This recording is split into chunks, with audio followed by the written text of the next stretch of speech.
Shalom, bien-aimés dans le Seigneur, c'est l'émission La Délivrance aujourd'hui chez vous. Vous tous qui nous faites confiance, nous vous disons merci au nom de Jésus. Soyez bénis à travers cette émission qui vous amène dans une dimension extraordinaire de la spiritualité. Aujourd'hui, dans cette émission, nous allons suivre un témoignage d'une dame qui nous raconte son histoire. Et cette dame va nous raconter des choses incroyables qui vont vous bouleverser. Mais je ne vais pas faire beaucoup de commentaires à travers ces témoignages. Je voudrais que la régie nous balance ces témoignages. Vous allez suivre les témoignages ensemble avec nous et en revenant sur ces plateaux, nous allons parler de ces témoignages avec l'homme de Dieu qui est déjà sur ces plateaux pour nous accompagner. Merci de nous faire confiance. Suivez les témoignages. J'habite la commune de Kasavubu à Kinshasa et aujourd'hui je suis venue témoigner la main de Dieu dans ma vie à travers son serviteur, le pasteur Salomon Pila. Je suis née dans une famille où il y avait interdiction de se marier et de mettre au monde. Et j'étais la fille bien-aimée de mon père. Et voilà qu'à l'âge de 19 ans, j'ai eu la grâce de me marier. Et après quelques temps, j'ai eu à concevoir malgré les difficultés rencontrées lors de l'accouchement. Quelques années plus tard, j'ai eu encore à concevoir de mon deuxième enfant. Mais après, je n'arrivais plus à concevoir. J'ai commencé à chercher Dieu profondément avec des sacrifices et des offrandes. Et Dieu a exaucé ma prière en me permettant de tomber enceinte. Mais 3 mois après, j'ai avorté car selon le médecin, c'était un œuf clair. Cela s'est reproduit 2 fois.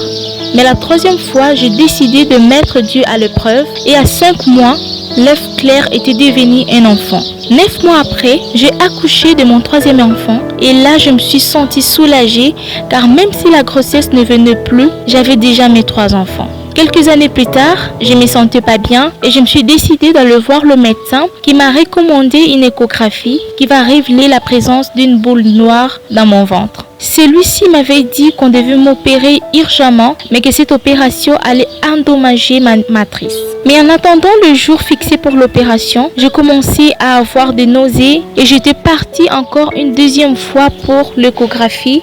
Et c'est là qu'on me révèle la présence d'une grossesse. La grossesse a évolué normalement, mais le jour de l'accouchement, j'ai fait appel à ma grande sœur qui est une femme de prière et elle m'a accompagnée la nuit à l'hôpital.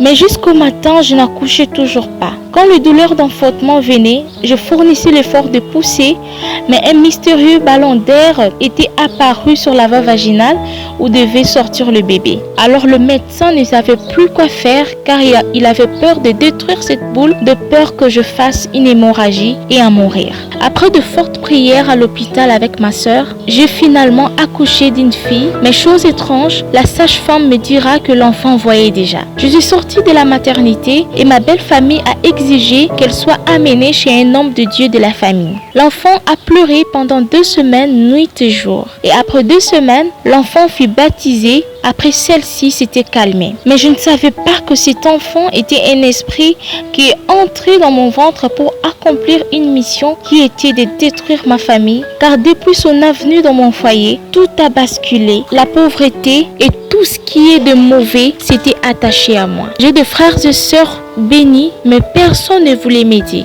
Dans ce souci de chercher Dieu dans ma vie, j'ai eu à rencontrer le pasteur Salomon Pila qui m'a recommandé une retraite à l'église. Et c'est là que j'ai reçu la révélation de cet enfant qui a senti la chaleur de la prière et a finalement avoué qu'elle était un esprit qui a pris l'enveloppe humaine pour me détruire. Elle a 12 ans, très éloquent en français et intelligente à l'école, et vous n'allez pas croire que cet enfant est un esprit. Celle-ci avait tout fait pour que mon mari soit muté en Équateur pour accomplir sa mission de laisser mon esprit dans la forêt équatoriale, et c'est comme ça que je suis restée spirituellement pendant plusieurs années. Mais aujourd'hui, j'en rends grâce à Dieu car j'ai eu ma délivrance. Amen.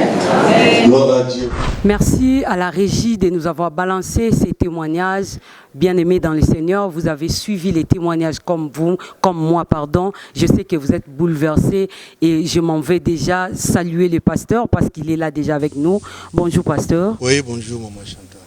Pasteur, nous avons suivi ces témoignages ensemble avec vous. Nous avons vu ce qui s'est passé dans la vie de cette dame. Je m'en vais déjà vous poser cette question, pasteur.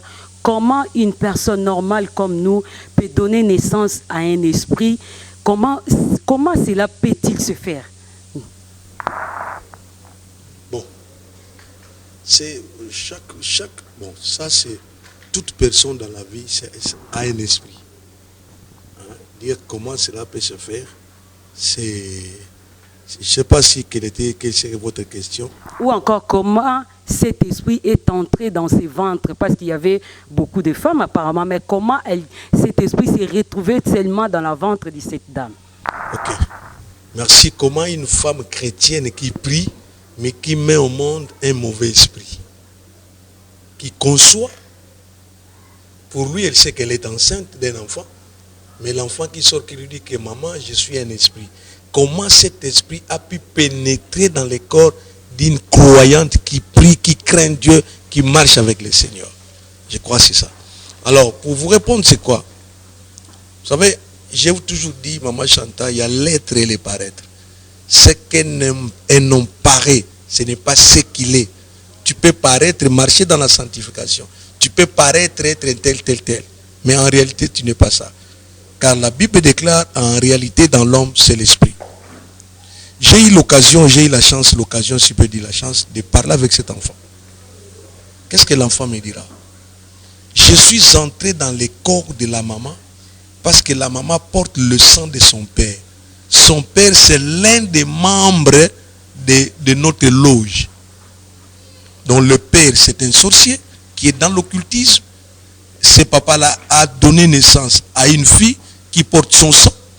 La fille croyant qu'elle est chrétienne, alors qu'elle porte le sang de la sorcellerie. Vous savez, votre sang est plus âgé que vous. Qu'est-ce que je vais dire?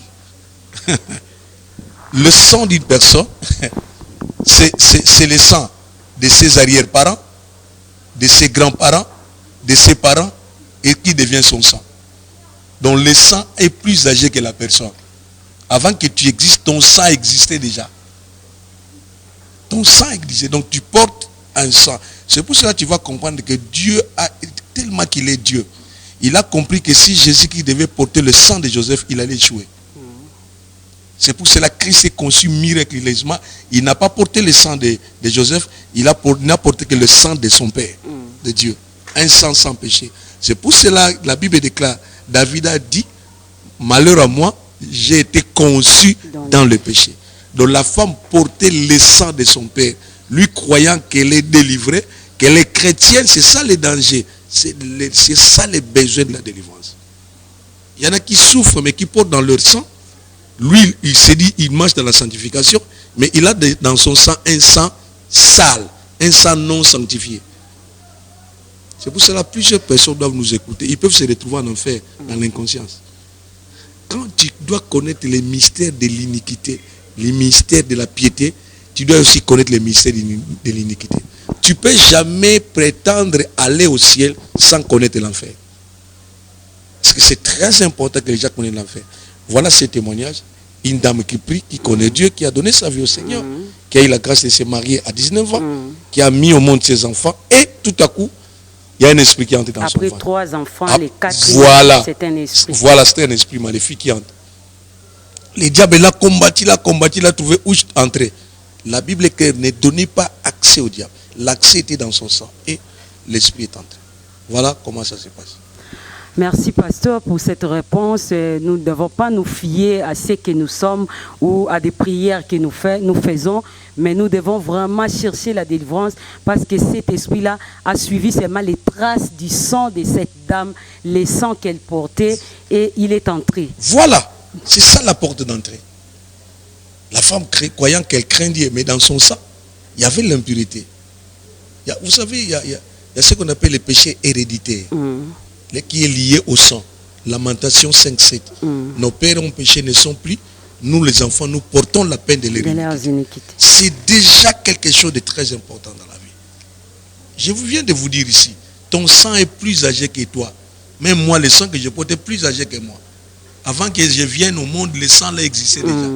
C'est le sang de mon grand arrière-parent qui donne ça à mon père et c'est mon sang que je porte. Dans notre sang, nous ne portons pas le sang de Jésus. Nous disons je suis mouillé sous non, je suis moutande ou moumbe ou parisien ou qui que ce soit. Dans ton sang, il y a le sang de ton père. C'est pourquoi parfois nous avons toujours des conséquences comme nos frères et sœurs qui ne prient pas. Nous subissons les mêmes choses. Nous subissons les mêmes causes. Vous allez voir un chrétien stérile comme sa grande sœur qui ne prie pas. Vous allez déjà tomber, mourir avec une maladie héréditaire qui est liée dans leur famille, mais apparemment ils prient. Donc il y a des histoires qu'il faut briser. Les alliances, briser tout ça. Ça c'est les jours où nous allons parler de cette délivrance. Aujourd'hui, je suis en train de commenter sur les témoignages. Donc c'est très dangereux dans notre vie. Nous devons nous identifier. Il ne faut pas faire le christianisme de façade. Vous criez chrétien, mais votre vie sociale, votre vie spirituelle n'influence pas ou n'impacte pas votre vie sociale. C'est une compromission. Donc, il y a une compatibilité entre le nombre d'années que vous êtes, depuis que vous êtes converti et la vie sociale que vous menez. Il y a une incompatibilité. Quelqu'un qui a fait 10 ans dans la vie chrétienne avec une maladie qui lui a fait au moins 9 ans. Et si tu vois la maladie, c'est héréditaire. Non, il y a compromission. Il faut chercher une autre dimension de la prière. D'abord, s'identifier, sortir de cette prison maléfique. Et c'est pour ça que Dieu a dit à Abraham, quitte ton pays, la maison de ton père, ta patrie, la maison de ton père, tout ça, c'est un message très important. Merci, pasteur. C'est un grand témoignage et un témoignage vraiment poignant dont nous épinglons seulement quelques points, faute peut-être de temps parce que la télé, c'est le temps. Alors, cet enfant est né, elle est venue au monde parce que c'était une fille. Alors, elle commençait on a donné le nom à l'enfant. Mais le nom qu'on a donné, nous ne voulons pas mentionner les noms ici. Le nom qu'on a donné à l'enfant signifiait une reine. Alors, je ne sais pas pourquoi on lui a donné le nom d'une reine, tout ça pour lui aider à faire sa mission ou quoi? Oui, ça c'était une confirmation. C'est pour ça que les gens doivent s'identifier. Hein. Les gens qui nous suivent, quel est ton nom? Vous savez, Jacob qui fouillait son frère Ésaü qui devait le tuer. En fouillant, Jacob a pu rencontrer l'Éternel. La Bible est claire qu'il rencontre Dieu. Lui croyant qu'en tombant entre les mains de Dieu, il sera consolé. Oh, c'était le contraire. Dieu qui commence à lui donner des coups. La Bible déclare, il lutta avec Dieu toute la nuit. Pour que Dieu lui demande en effet, quel est ton nom? Donc tous ces problèmes étaient liés au nom de Jacob. Donc lorsque l'enfant est né, ceux qui connaissent devaient maintenant l'introniser comme reine sur la terre. Comme vous dites, nous avons caché les noms. Mais son nom signifie reine. Alors toi, quel est ton nom? Le nom, c'est un programme. Ici, nous donnons le nom par rapport aux circonstances. Il est né par les périodes où on n'avait rien. On lui donne le nom qui signifie qu'on n'avait rien. Mampasi, toutes ces histoires. Mais, sous d'autres cieux, chez les Hébreux, là où le nom est venu, on donne le nom pas par rapport aux circonstances, mais par rapport au programme de l'enfant. Quel sera son programme? Jean-Baptiste. Pourquoi Jean le Baptiste? Pourquoi ça? Donc le nom, c'est un programme. Voilà que eux, dans le monde spirituel, connaissent l'impact et l'influence de ça. On a amené l'enfant chez quelqu'un. Cette personne l'a donné ses noms. Là, et on l'a tronisé. Chose grave, ce jour-là, l'enfant qui n'avait que 2 semaines, on l'a baptisé. Le même jour. Par des soi-disant, entre guillemets, hommes de Dieu. On l'a baptisé, que ce sont des serviteurs de Satan. Qui l'ont intronisé pour lui permettre de faire très bien sa mission sur la terre. Donc c'est pendant les baptêmes qu'on a surnommé, on a donné le nom à l'enfant. Voilà. Pendant les baptêmes, on donne le nom à l'enfant dans 2 semaines, on lui intronise. La maman croyant qu'on le baptise, on la dédie en Dieu. Or, on l'intronise dans le monde du diable pour qu'il exerce très bien sa mission. Pasteur, vous connaissez les témoignages plus que nous tous parce que vous avez eu la grâce, comme vous avez dit au début, de parler un peu avec cette dame, même avec l'enfant. Vous avez eu vraiment cette grâce. Vous avez un grand esprit, pasteur, parce que de parler avec une telle personne, ce n'est pas donné à tout le monde. Vous avez parlé avec eux. Je veux comprendre la mission de cet enfant dans une famille normale comme ça. Quelle est sa mission? Parce que jusque-là, elle est vivante, elle vit encore, elle étudie, tout ça. Elle est comme une personne normale. Alors, quelle est sa mission sur cette terre? Ok, merci beaucoup. Jean 10, la Bible est claire. Les diables ne viennent que détruire, dérober, tuer et égorger. Il n'y a pas autre mission. Là où il y a les diables, c'est ça que je dis toujours aux gens. On n'a pas peur de la sorcellerie, mais c'est une arme très efficace qui peut vous détruire, qui peut vous réduire. L'enfant est venu, la première mission, vous l'avez suivi, vous étiez avec moi, vous avez suivi aussi avec moi. Et l'enfant devait séparer sa mère avec son père. Amener les divorces. Amener les divorces. Elle a obtenu. Parce que l'enfant, si vous le suivez, elle a dit, je suis fille par apparence, mais dans mon contenu, je suis un garçon, un homme, dans la mission. Donc, comme moi, je dois être le mari de la maman, le papa ne peut pas exister dans la maison, ne peut pas rester dans la maison. Elle a amené le divorce. Et chose curieuse, c'est le papa qui en prend ces histoires, qui rentre chez eux. Donc, le papa laisse son foyer, il rentre chez ses parents. Pasteur, suivez-nous sérieusement. Les gens ont des problèmes. Quand papa nous disons, j'ai 10 000 membres à l'église, papa, tu as 9 000 problèmes très sérieux. Il y a des histoires très sérieuses qui dépassent l'entendement humain. Le papa réellement est parti. Vous savez, il y a des hommes qui partent, qui quittent la maison, peut-être la maman ne sait pas qu'il y a déjà un esprit humain qui travaille. Il y a les maris de nuit de la maman qui travaillent. Le papa devient soulard, négligent, il part comme ça. Et voilà, ce papa-là est parti. Il préfère dormir ailleurs, rentrer chez eux, dormir par terre. Il a laissé la maison avec un climatiseur. Et il part là-bas dormir par terre. Parfois, il passe des nuits dans des écoles. Un homme licencié, très intelligent, qui commence à passer la vie comme ça. À cause d'un enfant qui est né dans leur maison, qui porte les germes, la sémence, l'esprit d'un homme qui devait habiter avec maman. Et le papa est parti. L'enfant, la maman savait que j'ai ma fille, que j'aime beaucoup. Vous avez vu la fille, très jolie fille. Très jolie la maman fille. dormait avec la fille sur la poitrine, elle marchait avec lui. Oh, c'est son mari. La deuxième mission pour réussir, elle devait maintenant détruire tout ce que la maman avait. Parce que le diable, lorsqu'il est là, il entraîne la pauvreté. La maman a tout perdu. L'enfant a envoûté son papa qui a eu une mission d'aller faire un travail à l'Équateur. On a amené la maman et l'enfant à l'Équateur. Or, pour l'enfant, la maman devait rester dans la forêt équatoriale, spirituellement. La mère est partie, ils sont partis avec papa en mission. Après un certain temps, on les a ramenés en Kinshasa. Or, l'enfant, pour lui, spirituellement, il devait aller laisser la maman là-bas. Quand la maman est rentrée ici, tout était par terre. Cette femme ne dort plus dans une maison climatisée. Elle dort partout, elle est partout, dans des églises, partout, elle est là, partout. Et la pauvreté, tout l'argent est parti. Lui qui avait un dépôt de boissons de plus de 500 casiers, avec des gens qui travaillent aujourd'hui, elle n'a même pas un franc congolais. Elle est là. Ça, c'est la deuxième mission. Et la troisième qu'elle avait pour terminer sa mission, elle devait faire mourir la maman. C'est ce que l'enfant disait. Après avoir fait tout ça, elle doit mourir. Parce que la prière de la maman gêne le monde spirituel qui devait opérer dans la famille de cette dame. Parce qu'elle est la seule qui prie dans la famille. Or, l'ennemi devait détruire cette famille. C'est lui qui est tenté de les empêcher. Alors, on a pu préparer ça pour lui envoyer un esprit humain pour travailler dans sa vie et pour la détruire. Voilà la mission de cet esprit-là. Pasteur, ce n'est pas une histoire facile à avaler et ce n'est pas une histoire facile à vivre. Je ne sais pas, vous avez eu la grâce de rencontrer cet enfant. Je ne sais pas si c'était un homme normal, il allait couper seulement la tête à cet enfant-là parce que là, c'est détruire toute une vie, laisser la maman spirituellement à l'Équateur. Parce que je ne sais pas comment expliquer ça, ça me dépasse vraiment. Cette dame est revenue. Donc, c'est le corps qui est revenu ici et tout est foutu. Tout est foutu parce que maman Chantal, Job l'a dit, en réalité, dans l'homme, c'est l'esprit. Vous savez, le monde spirituel, c'est nos amis qui nous suivent, qui continuent à nous suivre et surtout qui nous soutiennent. On a beaucoup à dire. J'avais dit on va partager beaucoup, on va se partager beaucoup, on va connaître beaucoup de choses. Parce que le monde spirituel, c'est un monde tellement vaste et tellement complexe. Tellement complexe. L'enfant qui dit, je suis dans mon deuxième mandat. J'ai fait déjà la première mission et mandat. Il était déjà sur terre. Oui. Il est reparti, il est revenu. Revenu encore, j'ai détruit toute une famille, je suis rentré et je suis dans ma deuxième mission. Un enfant de 12 ans qui vous parle français, maman Chantal, je ne sais pas, c'est plus que les Français eux-mêmes.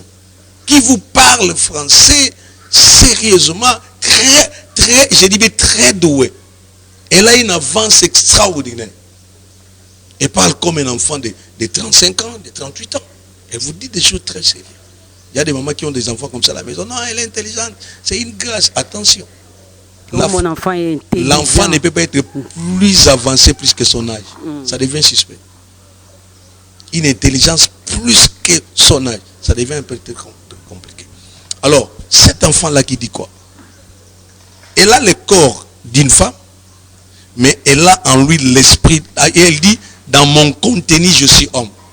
Je dors avec maman. Et la maman sent la nuit qu'elle est tentée de faire des rapports que nos amis nous excusent, avec un homme. Or, c'était son enfant. Elle la voit comme un enfant et dit, l'enfant aimait beaucoup, mais bercé, je la mettais sur la poitrine. Pendant ce temps, l'enfant travaillait sa mère. Vous avez vu une femme qui, les gens qui vont suivre, et c'est maintenant qu'elle puisse se purifier. Elle avait une femme figure là, pleine de masques de vieillesse. Donc voilà un peu ce qui se passe dans le monde spirituel. Et en lisant la Bible dit quoi? Quand les gens vont lire dans 2 Corinthiens, je crois, chapitre 2, 2 Corinthiens 12, 2, Paul dit quoi? Je connais un homme qui vit ravi dans le ciel.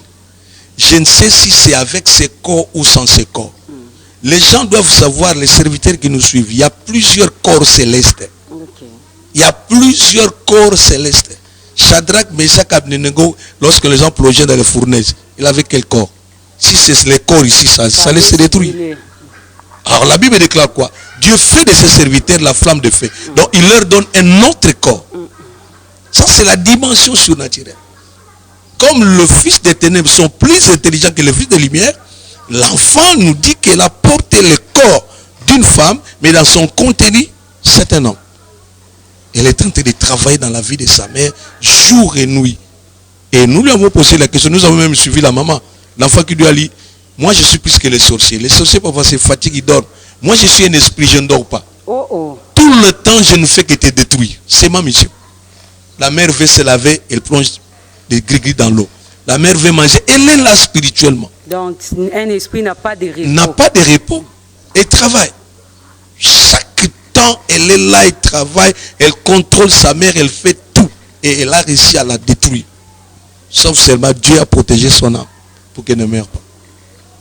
Vraiment, pasteur, c'est une dimension extraordinaire. C'est aussi un conseil pour les hommes de Dieu que vous êtes. Pendant qu'on se distrait, se chamaillait, tout ça, le monde des ténèbres commence à travailler dans une vitesse extraordinaire. Et pour être devant un tel esprit, il faut aussi être un homme de Dieu ravi dans l'esprit, comme vous le dites. Il faut être un grand esprit. Vous savez, il y a des travaux. C'est pour ça que nous organisons des conférences.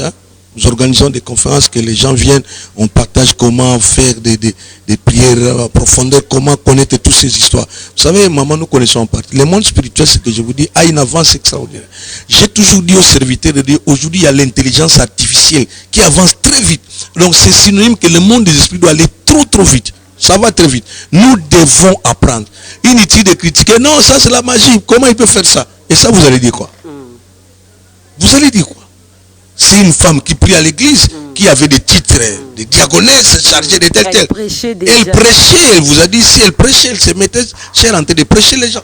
Mais elle avait un problème spirituel en lui très sérieux, que les pasteurs ne faisaient pas attention. Oh maman, elle parle bien. Et en lui, elle a un problème. Lui-même qui dit que j'étais prisonnier. Qu'est-ce que je pouvais donner de meilleur?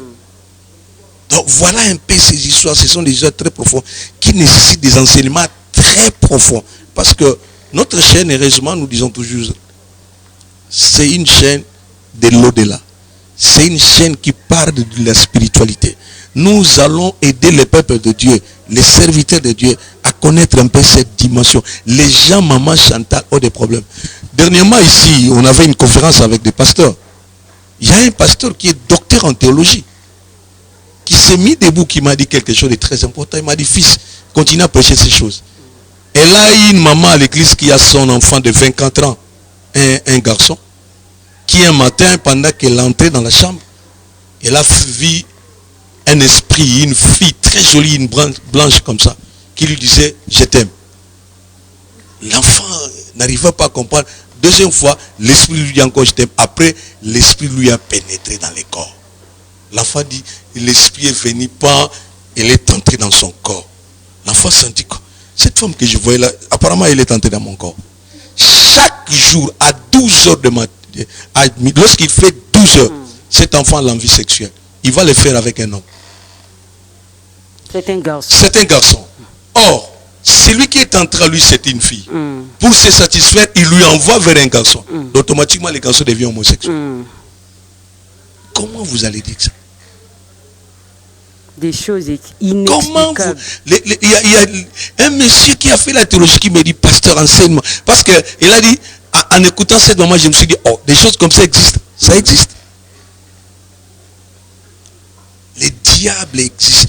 Ignorer les démons, c'est ignorer aussi l'évangile. Dans la Bible, les démons existent. Vous chasserez les démons à mon nom. J'ai toujours dit aux gens, si vous acceptez, vous connaissez, vous voulez connaître les mystères de la piété, vous devez connaître aussi les mystères de l'iniquité. Vous pouvez entrer en enfer dans l'inconscience sans connaître ce que vous faites, vous amène tout droit à l'enfer. Donc voilà des histoires comme ça, c'est drôle, c'est incroyable, mais ça existe. C'est ça le grand problème, pasteur. Comment aider ces personnes à obtenir la délivrance, parce qu'ils sont nombreux, même à cet instant, qui vous suivent. Comment les aider? Merci beaucoup qu'ils continuent à nous suivre. Nous allons les aider, ou ils nous appellent par nos numéros qui sont affichés sur leur écran, sur leur téléphone qui nous appellent, ou soit ils entrent en contact avec nous. Nous allons les aider, ou qu'ils continuent à suivre nos émissions. Nous allons essayer de beaucoup parler. Il y en a qui sont plus que ça. C'est ça la délivrance. Maman, j'attends. Nous savons parfois, nous les pasteurs, on est paresseux. Il y a des problèmes dans l'église. Il y a des gens qui ont des problèmes. Nous devons partager les expériences aussi. C'est très important pour aider un peu des gens qui ont des problèmes très sérieux. Merci, pasteur. J'espère que nous sommes à la fin de notre émission. Merci au pasteur Salomon qui nous a aidé vraiment à décortiquer ces témoignages. Merci à vous tous qui nous suivez. Nous sommes à la fin. Que Dieu vous bénisse. Continuez à nous suivre à travers cette chaîne Mieux-Vie TV Église. Continuez à nous suivre. Faites-nous confiance. En tout cas, vous allez naviguer dans un monde spirituel incroyable. La télé ici, c'est autrement. Les prêcher, c'est autrement. Les témoignages, c'est autrement. Autrement, c'est que vous avez toujours vu. Merci de nous faire confiance. À la prochaine.